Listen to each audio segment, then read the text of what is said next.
Comment faire changer la perspective de l'entreprise? Ça dépend en fait, qu'est-ce qui vous donnez comme... quelle impulsion vous donnez à l'entreprise. Si l'impulsion, c'est de dire finalement, est-ce que tu arrives à apporter une croissance chaque trimestre? Là, effectivement, ce qui se passe, c'est que la perspective de collaborateur est en fait façonnée par le plan tactique. C'est next quarter. Okay? Donc, en fait, ils sont bornés, quoi. Désolé de dire, mais c'est ça, quoi. Le mot borne, c'est ça. Un borne, c'est dire qu'il y a, en fait, il y a des limites, mais aussi des indicateurs. KPIs. Dès qu'on va en stratégie, ça va un peu mieux. Parce qu'on est déjà un peu dans le moyen-long terme. On commence effectivement à se poser la question, mais est-ce qu'il va se passer, par exemple, dans 5 ans, avec toutes les transitions qu'il y a actuellement, écologiques, numériques, etc. Mais il faut aller plus loin. Les entreprises qui ont des visions, comme Marks & Spencer, le géant de retail britannique, qui veut devenir la marque de distribution la plus durable en 2025. Okay? Donc déjà, une vision, ça commence effectivement à élargir les perspectives. Mais il y a des entreprises qui vont plus loin, qui en fait créent une noble cause pour l'entreprise.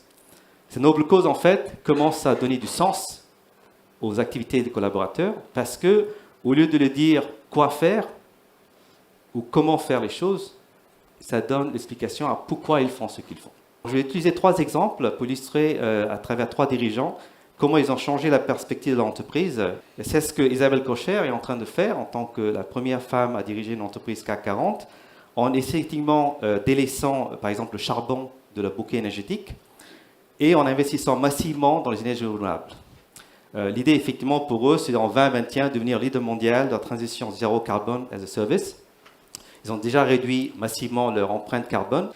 Et c'est ce que Unilever a fait, un géant de biens de consommation, avec Paul Polman, qui était le patron de 2009 à 2019.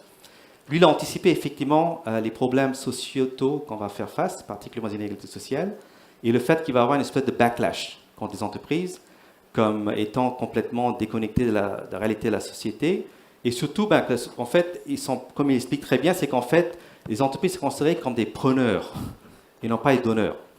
Donc, il a compris très vite, en 2009, quand il est devenu patron, qu'il fallait lancer en fait un grand plan, une nouvelle vision et surtout créer une noble cause quelque part pour l'entreprise pour pouvoir effectivement créer simultanément de la valeur économique et sociale et écologique. Et pour ça, ils ont lancé ce qu'ils appellent le plan de mode de vie durable d'Unilever. Ils ont atteint beaucoup d'objectifs en avance, particulièrement en Europe, où ils sont devenus en fait, toutes les usines d'Unilever en Europe sont maintenant zéro déchet. Okay? En appliquant les principes d'économie circulaire, ils arrivent effectivement à recycler de façon continue leurs déchets. Eileen Fisher, qui est une designer à New York, qui est aussi patronne d'une marque qui s'appelle Eileen Fisher, a décidé effectivement de devenir en fait la militante d'un nouveau modèle de l'industrie textile qu'on appelle maintenant le slow fashion.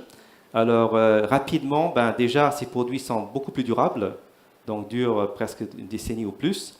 Donc c'est à l'opposé du fast fashion. Mais si je veux en fait d'expliquer en détail qu'est-ce qu'ils ont fait en utilisant la chaîne de valeur, alors déjà ils commencent avec l'amont, donc ils vont basculer vers du coton organique, donc plus de chimie dans la chaîne de valeur. Coton organique, technique de réutilisation d'eau, parce que c'est une industrie qui est énormément consommatrice en eau, c'est trouver une façon de recycler l'eau dans toutes les usines. Et en 1997, c'est la première entreprise qui a mis en place un département de conscience sociale. Finalement, on parle beaucoup de transition énergétique. Je crois que votre mission, en fait, c'est de mener une double transition énergétique, à la fois en interne, en vous-même et chez vos collaborateurs, qui, à mon avis, sera le socle de toute transformation.